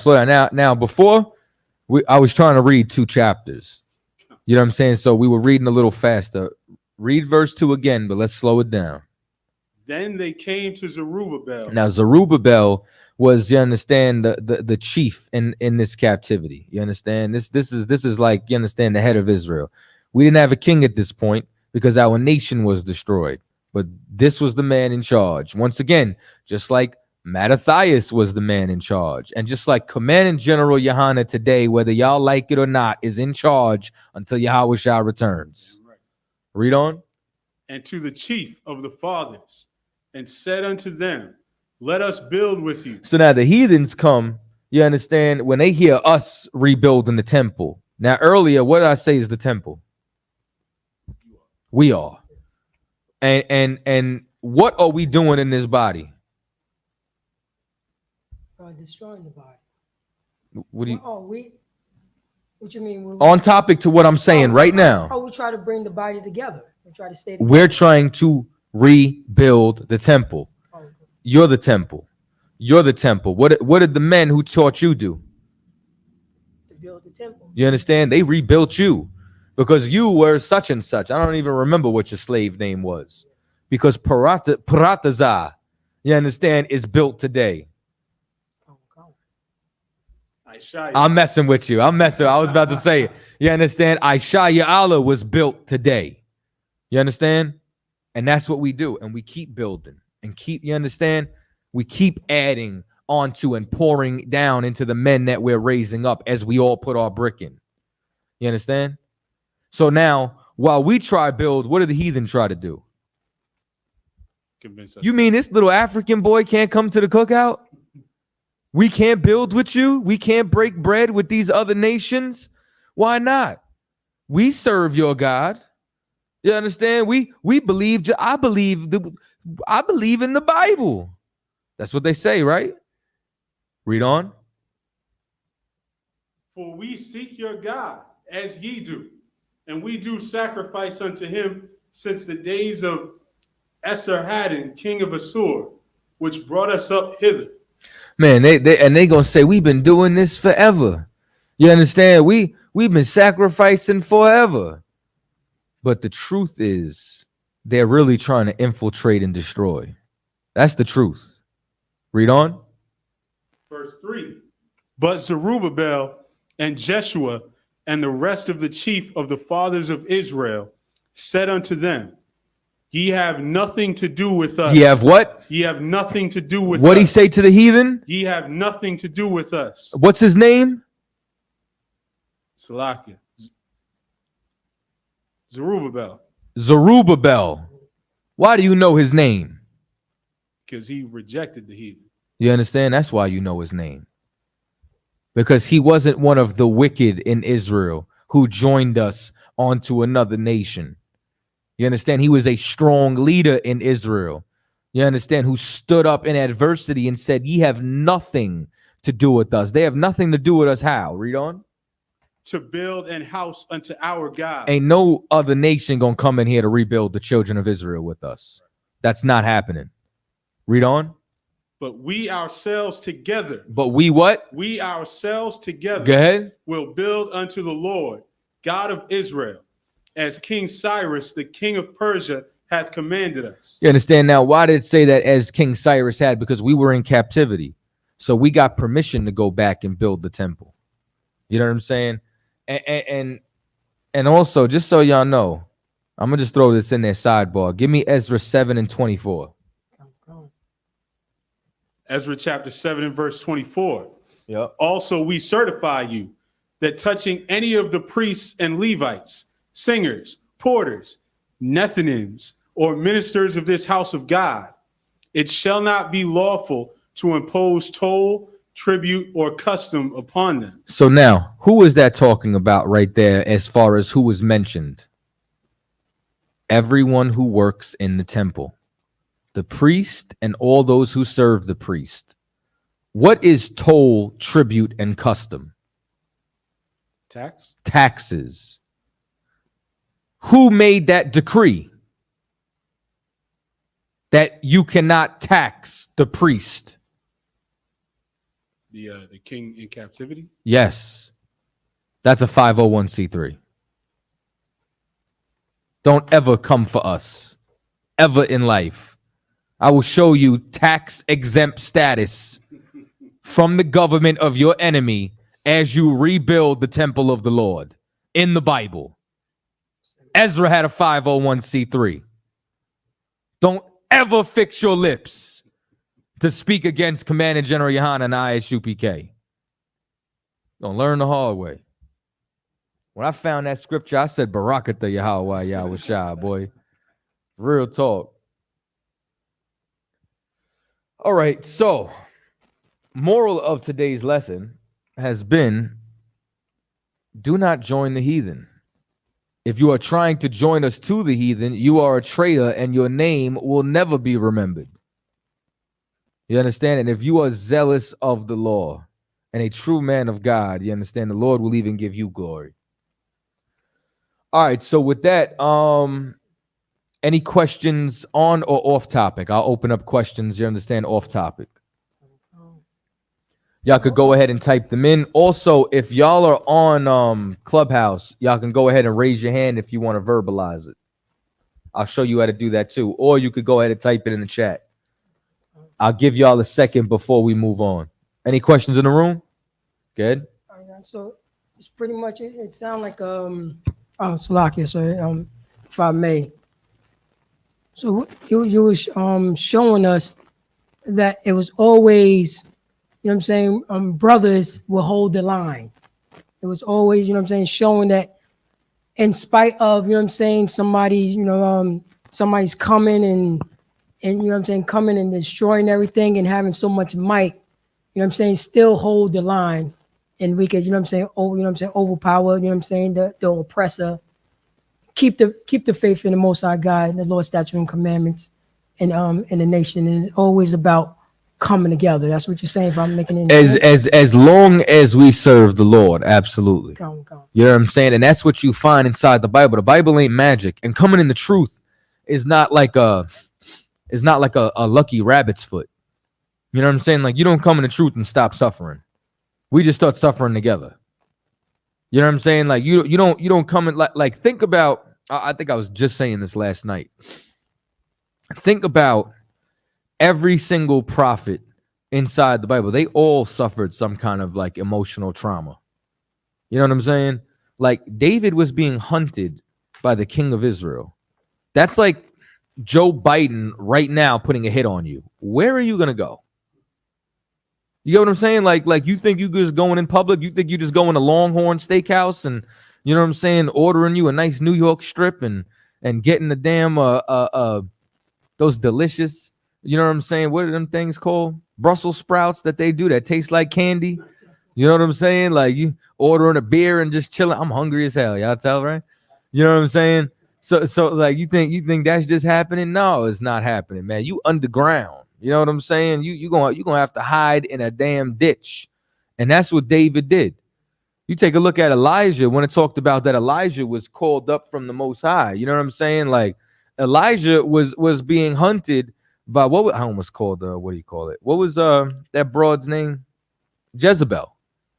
Lord telling him, you know what I'm saying, go hide in the woods, you'll be all right, birds are gonna feed you. What?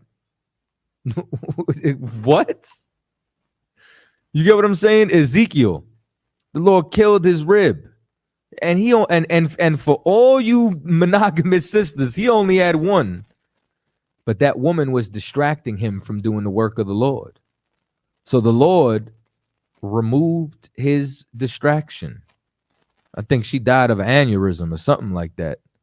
You know what I'm saying? The Lord just took her. You know what I'm saying? And then the Lord said, and don't you shed a tear. Like, this is not like everybody loves Yahweh Shah till it hurts. That's the facts. You understand? But the difference is all of us bear each other's burdens. And that's why when the scripture says, but the kingdom of heaven is within you, we make it better for each other. You know what I'm saying? Like, we come around each other. I see your hand. I'm gonna come back to you in a second. You know what I'm saying? Like, we all come and deal with each other. And we forget about oppression. You know what I'm saying? Like, during the whole time of the Passover, I forget about everything. You know what I'm saying? It's like nothing else exists in the world except what we got going on inside that moment. You know what I'm saying? And that's how it's supposed to be. You had your hand up? Oh, we have a question on Ecclesiasticus. Oh, we got a question. Oh, Slack. We have a question by Priest and Officer Karab. Rakaria.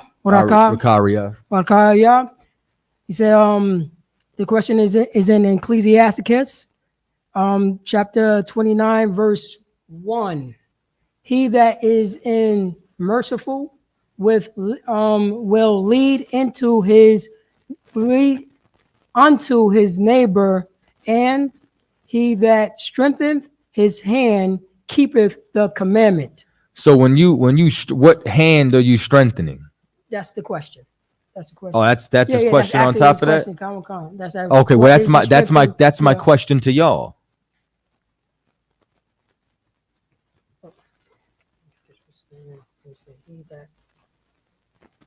Salakia, strengthening his hand, meaning build himself up. You understand? Like you ever hear the phrase "pick your man's up"? You understand? He lent onto his brother. So what did he do? He strengthened his brother's hand, and in doing so, he's keeping the commandment. What commandment is he keeping? To love your brother. You understand? He's loving his brother. So strengthen your hand in this is strengthening your brother. You know what I'm saying? He's lending on to his brother. His brother waxen poor or falleth in decay. What do? You redeem him, though he be a stranger.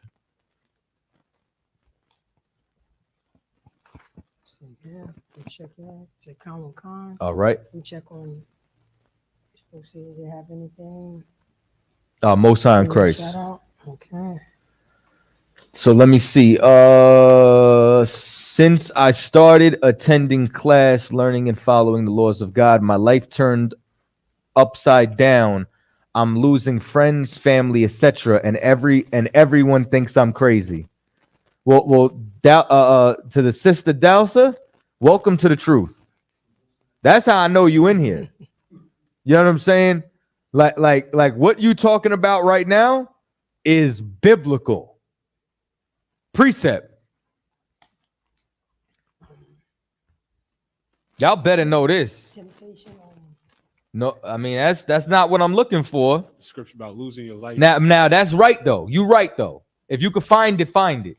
But that wasn't the first one that popped in my head because she started talking about family and losing everyone around her. What you got? Matthew 10:39. That's really what I wanted. I want you to start at 34.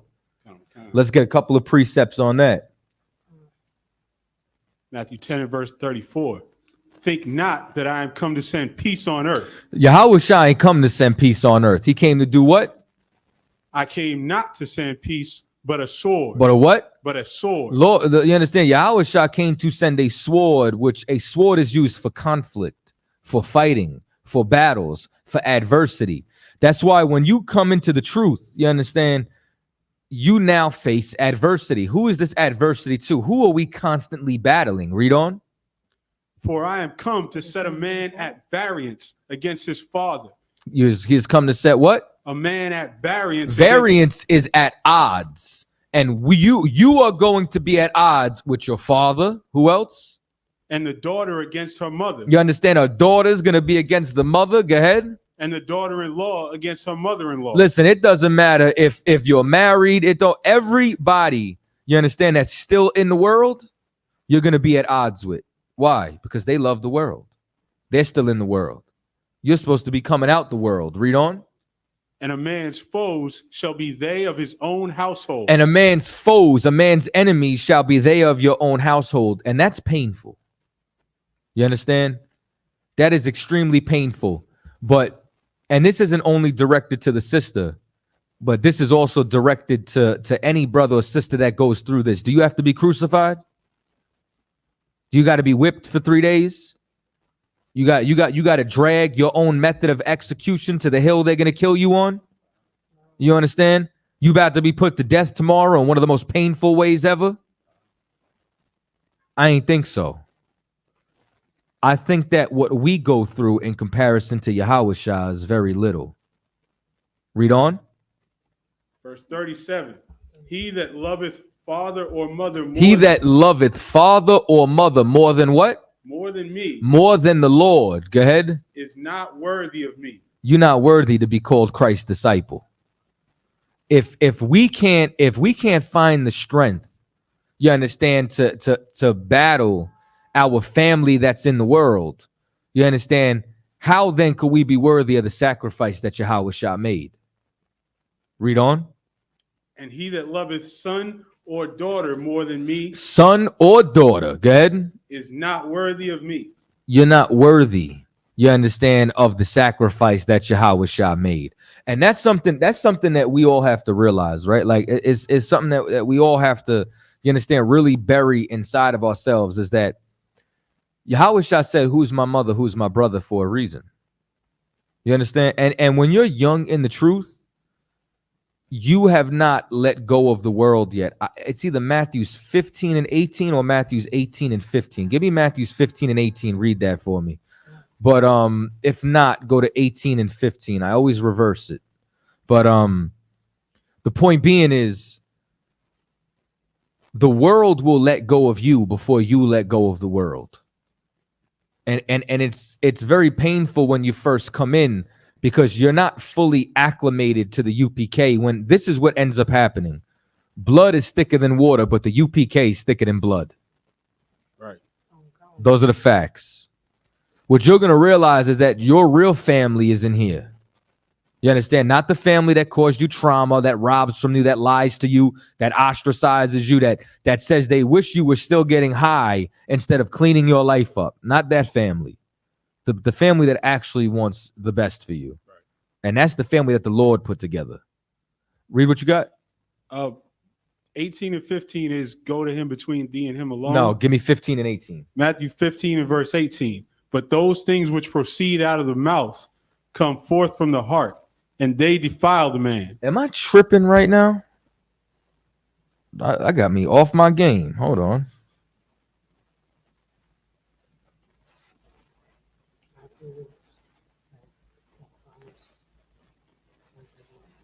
Nope. Wait, I was close. Okay. 15 and 19. Okay. You see, I knew I wasn't tripping. Matthew 15 and verse 19. For out of the heart. Oh, wait, hold on. I'm sorry. I am tripping. John 15 and 19. I went to the wrong book. I had the numbers right. It's been a minute. Getting a little, you know what I'm saying, a little dust off. John 15 and verse 19. If ye were of the world. Start at 18. If the world hate you. Boom.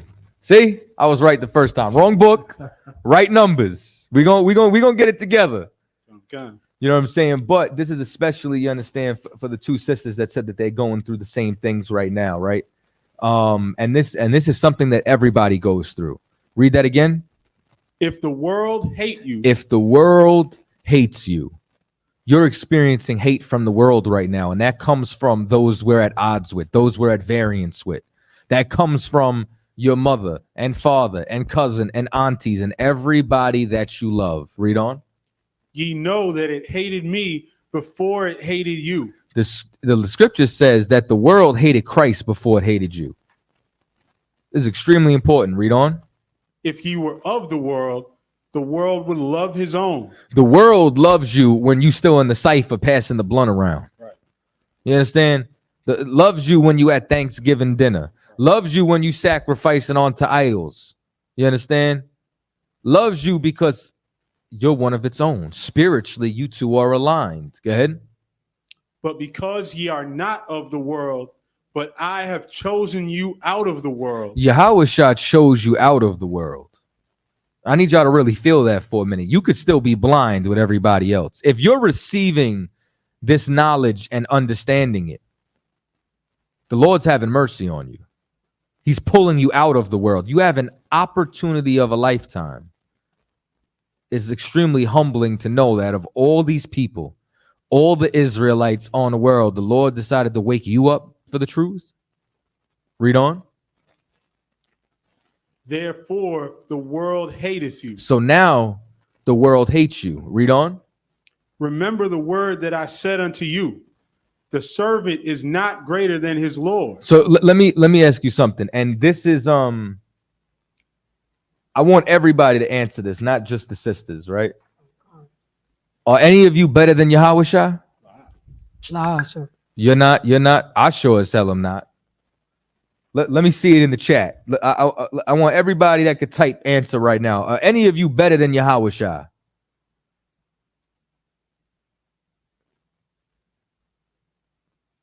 La. No, hell no. La.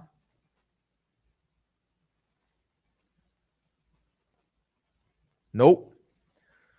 So if none of us are better than Yahawashi, then none of us better ever think that we don't deserve to be hated as well if he was hated. We ain't greater than him. We don't get no special treatment. He should have got the special treatment. You understand? But instead, he was put to death for us.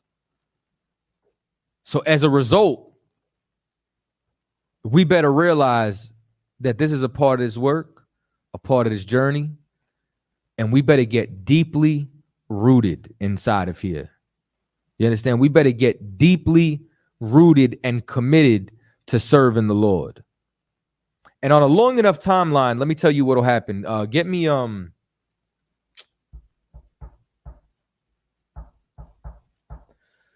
when thy ways please the Lord, even thy enemies shall be at peace with you. You understand? On a long enough timeline, this is what's going to happen, right? On a long enough timeline, your family is going to see you as serious about this. Is going to see that it's not a phase. Everyone around you is going to be suffering and destroyed while you are thriving. And they're going to look at you if you are actually a shining example in this truth, and they're going to say, yo, what is it that you're really into? And the reason being is because of this scripture right here. Read it for me. Proverbs chapter 16 and verse 7. Proverbs 16 and 7. Go ahead. When a man's ways please the Lord. When your ways please the Lord. Go ahead. He maketh even his enemies to be at peace with him. Even your enemies could be at peace with you. Now, those same enemies that were inside of your household, you understand? Once you get through the test, you understand? Once you pass the test of not folding, once you actually make it through that persecution, you're going to be able to, you understand, get them back. Or maybe you lose them forever, and if so, good riddance. You understand? Because this is what I know. I know that, give me Luke 14 and 26, Baba Kasha. I know that we have to put the Lord before everything. And we have to be strong enough to do that. And that comes with brotherhood. That comes, you understand, with us making sure that we never turn this place into anything that resembles the world. Read on. Luke 14 and verse 26. If any man come to me and hate not his father. Hold on. If any man come to me and what? And hate not his father. Go ahead. And mother. Go ahead. And wife. Hold on. Your father, your mother, your wife. Go ahead. And children. Go ahead. And brethren. And sisters. Whoa. Yea. And his own life also. And his own life also. Go ahead. He cannot be my disciple. So now give me an example in the room. What's one way that you hate your father? By not being like him if he was drunk.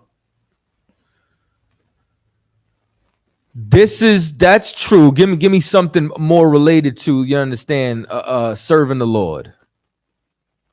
By not celebrating Christmas. Not celebrating Christmas. You're not getting them a gift now.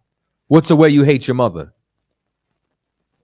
Don't celebrate her birthday. You don't celebrate her birthday.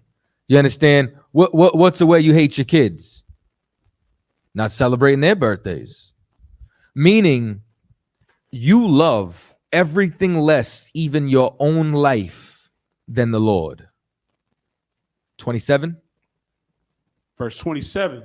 And whosoever doth not bear his cross. Bear his what? Cross. His what? Cross. Now, Yahawashi's cross was literal. Our cross is our burden. That's what we bear. We bear losing family and friends. You understand? For the gospel's sake. That's what the scripture says. For the truth. You understand? For labor in the Most High. Read on. and come after me cannot be my disciple. You cannot be his disciple. You can't say you serve Christ and you put everybody else before the truth. Doesn't work like that. Read on. For which of you, intending to build a tower, sitteth not down first and counteth the cost, whether ye have sufficient to finish it? You understand? Meaning, anything that you do, you have to pay a cost. And not only pay a cost, you understand, but you have to count the cost before you go to war. You understand? And this is what all of you have to realize, is that in here, you're going to be tried. In here, you understand, you're going to have attacks. In here, there is going to be spiritual warfare made against you. You have to be prepared for the battle. You have to be prepared for the battle, and you have to turn around and now say, what is it going to cost me? Are you ready? You understand, to pay that? Because Yahawashi paid his. We all owe. Every single one of us is in debt. You understand? Give me 1 Peter 4:12. Baba Kasha. You know what I'm saying? Everybody in here is in debt with the Lord. And Yahawashi gave us perfection. The Lord gave us perfection in Yahawashi. So that means being perfect is the bare minimum for us. You know what I'm saying? So our family and all the affairs of the world, that has to be it has to be nothing to us. It has to be of no concern. Because if they love the Lord, where would they be? They'd be right here. They'd be right here with us. But the Lord called you. Don't ever take it for granted. Read what you got. 1 Peter chapter 4 and verse 12. Beloved, think it not strange concerning the fiery trial which is to try you, as though some strange thing happened unto you. But rejoice, inasmuch as ye are partakers of Christ's sufferings, that when his glory shall be revealed, ye may be glad also. Read it from the top. Beloved, think it not strange concerning the fiery trial which is to try you. You understand? Think it not strange, the fiery trial which is to try you. That's what you're going through right now. You're going through a fiery trial. You know what I'm saying? And it's not strange that you're having so much turmoil, conflict, and you're at variance with all your people. You know what I'm saying? It's not strange that you got evicted, that you lost your job all in the same day. All of that is to test you to see if you're worthy enough, you understand, to serve the Lord. If you're worthy enough to sit inside one of these chairs. Think it not strange. The scriptures is showing you, 1, you got to hate everybody, meaning love less than the Lord. 2, be prepared, you understand, to start beefing with your people. And that don't mean, like, when I say beefing with your people, I don't mean you have to be belligerent. But what I mean is the betrayals, them turning on you, so on and so forth. You know what I'm saying? You're in a cult. You know what I'm saying? All the hurtful things they try to say to you is to see if you'll fold or if you're going to rise to the occasion in here. Read on. As though some strange thing happened unto you, but rejoice, inasmuch. We have a question We're still reading the scripture out. Read it again. Beloved, think it not strange concerning the fiery trial which is to try you. Go ahead. As though some strange thing happened unto you. But rejoice, inasmuch as ye are partakers of Christ's suffering. You rejoice, though, inasmuch as you are partakers of Christ's suffering. Why? We're supposed to take it cheerfully. Christ suffered too. And what we're suffering for, you understand, is for his sacrifice, is for his labor. And his labor is to rebuild our kingdom. You understand? Let me come back to the chat. No, other chat. So now this is what I would say, right? First of all, you could remove him. You know what I'm saying? But to what the sister's saying, how do you prepare to, first of all, you may not lose them, or you may lose them for a time. You understand? But the best thing to do is, number one, I would say call for counsel. Whenever you feel the attack, whenever it feels, you know what I'm saying, too much to bear, call your camp leader for counsel. Like counsel is instruction, you understand, that is going to save your life.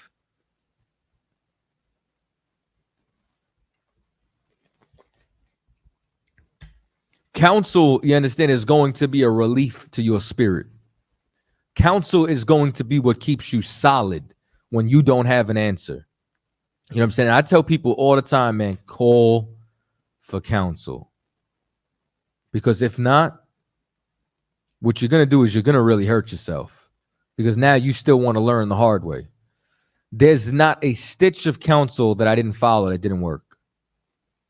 You know what I'm saying? Like anything I've ever heard, you understand, from General Mahayman, General Hazayan, you understand? I mean, any single one of these brothers, you know what I'm saying, down to Captain Nazaryak, anything they ever told me worked out 100%. No matter how crazy it sounded, no matter how wild it was, no matter how unbelievable, when I followed it, the Lord was with me.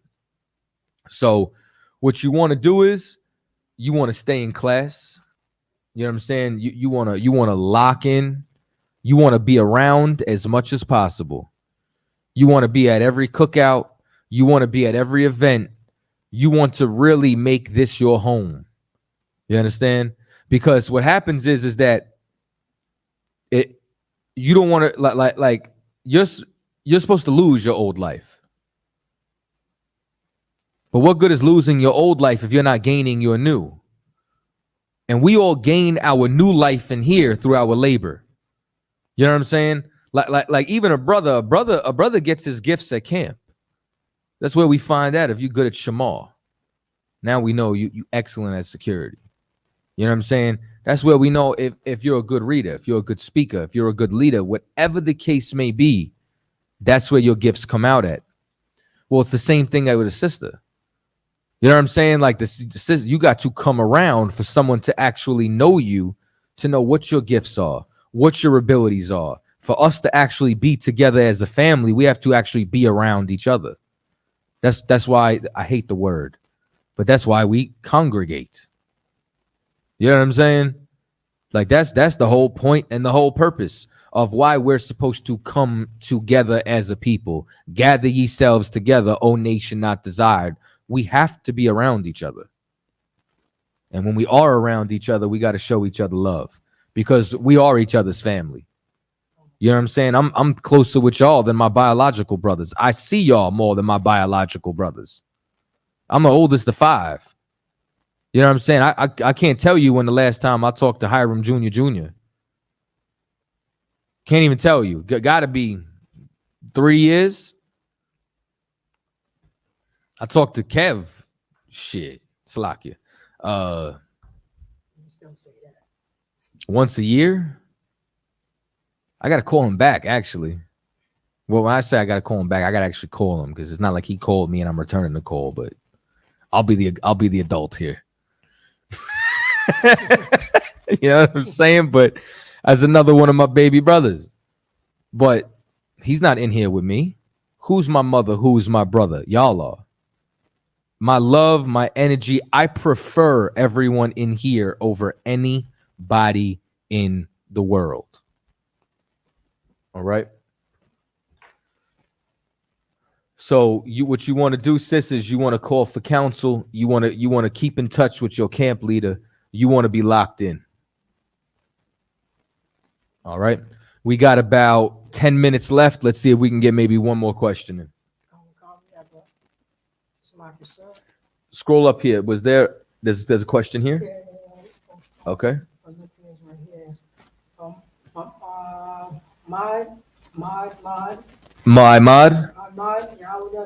Sir, I have a question regarding Philippians 2:6. Let's get it. Okay.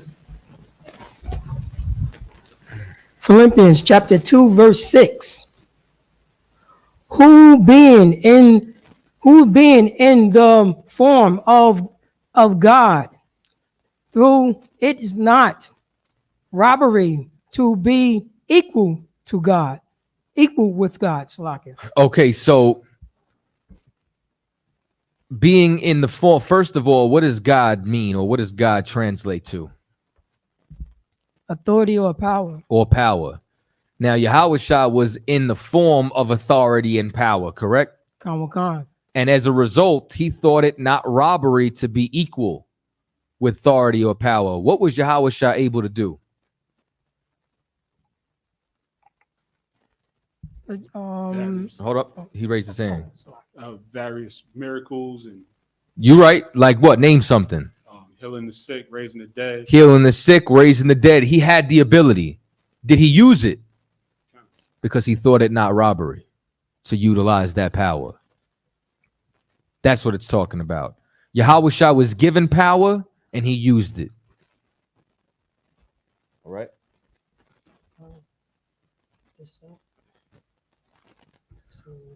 Scroll back up. Let me see if I missed anything else.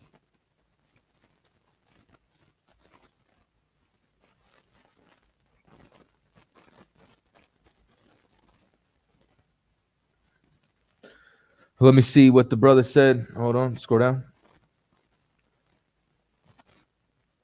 Stop. So, Salakia, if I may, is it Tawab to say what you're breaking down, that there is no revolution for us, Israel, without turning back to the Most High God of Israel? Now, if we don't turn back to the Lord, there is no revolution. There is no change. There is no nation. And that's what he's waiting on right now. Like, the reason why we're still in captivity is because enough of us haven't turned back. You understand? But once that number is sealed, he sends his son, Yahawashi. You understand? Let's see if there's any other questions.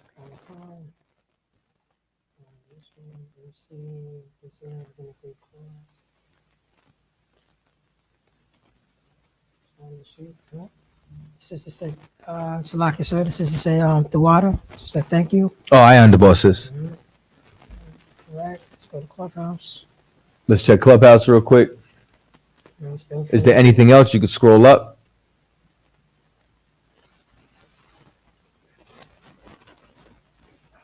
You don't need to do this. No, other side. Let's scroll. Click it and then scroll up with the ball on the mouse. Talking about. Just click the chat. Oh.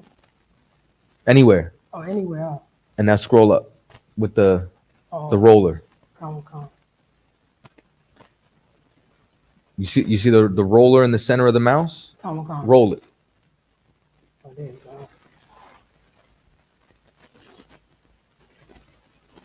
go. All right. That's it. All right. So here's what I'm going to tell y'all before we go ahead and end the class. One, everybody should take good notes. You understand? Two, y'all should have a physical Bible. You know what I'm saying? Y'all want to make sure, you know what I'm saying, y'all have a physical Bible. Three, when I was coming up, we took notes. We took physical notes. We wrote down every precept with a pen and a paper, and we built our precept book. Also, we came to class with Babylon to Timbuktu, Zondervan Compact Bible Dictionary until I upgraded to the larger one, and would keep some of those books with us, you understand, for those purposes. You know what I'm saying? Y'all want to treat this like a class. You know what I'm saying? You have to take good notes. You know what I'm saying? So that this way y'all can make sure that this sinks in. You know what I'm saying? Unless you just got some miraculous memory. But even the scripture says, write everything down. So remember, everything is spiritual, and take good notes. And when I say everything is spiritual, and this especially goes towards what the sister was saying, you know what I'm saying? Your family's going to want to pick fights with you. And what you got to do is you got to make sure that you notice that before you get carnal. You got to make sure you realize that that's a demon inside of your folks. That's a demon inside of your people. You know what I'm saying? And a demon's job is to hurt you, is to wound you, is to kill you. That's the entire point. A demon's job is trying to kill you. You know what I'm saying? It's trying to get you to go back in the world and get high. You understand? It's trying to get you to go back in the world and sell drugs.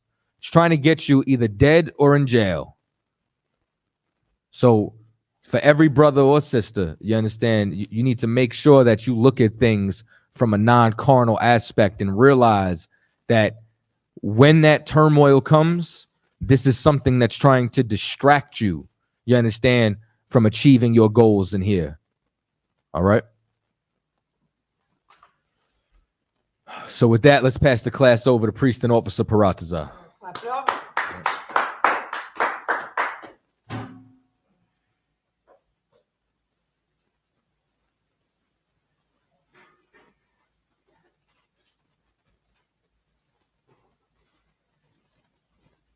ISUPK security announcement.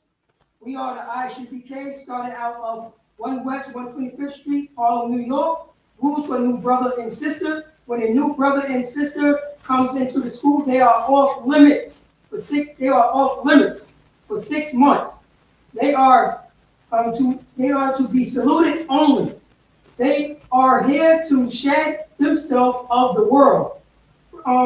If they need transportation, the teacher will arrange it.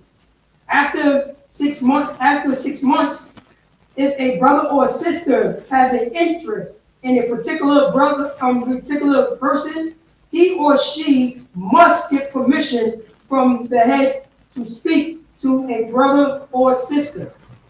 There is another 6 months in which the brother and sister will court each other. After this 6 month period, the brother and sister will get permission from the head to marry. Tithes, which is a commandment. Numbers chapter 18, verse 21. Malachi chapter 3, verse 8. Chapter 3, verse 8 and 10. Means 10th in the Hebrew, ma'ashara. 10% of every penny of any increase the Most High give to Treasury Department or teacher. Priest fund, free will offering for priests, not mandatory. Whatsoever amount you would like. Upcoming holy convocation, the Feast of First Fruit.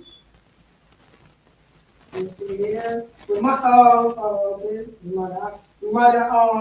opium and the aquapium to check the bulletin board in the hallway. If anyone wants to be a trooper in the school, start wearing all black. Boots, shirts, pants, headbands, and scarves. And with that, I'm going to give one courtesy salute. May the Israel Amaja, which means stand. May the Israel Amaja Shabbat. Amaja, Barak. Yahweh Shem Yahweh Shabrak Thumb. That's the top. Class dismissed.